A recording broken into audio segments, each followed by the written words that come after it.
This video is on the Ram Promaster City. This is 2021. This should work on the Promaster 1500, 3500, 2500.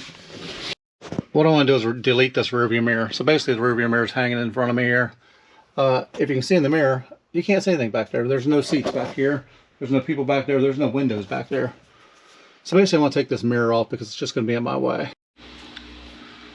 So to remove the mirror on this vehicle, all you have to do is press up with the glass and kind of wiggle it back and forth, and the mirror pops right off. So as you can see, without the mirror there, a whole lot better window view.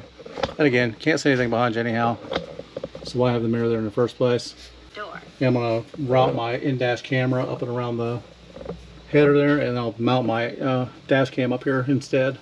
It'll be a lot better use for me. Now if you want to, you can get that mount off there. It's usually pretty tough, just because it's stuck to the glass with glue. I'm going to leave mine on there because I'm not sure I'm going to mount my dash camera yet, and I may actually use that mount to mount my camera onto. Just make sure if you're going to remove that mount, again, it's mounted directly to the glass. If you do it wrong, you're going to crack your windshield. So make sure you do it the right way.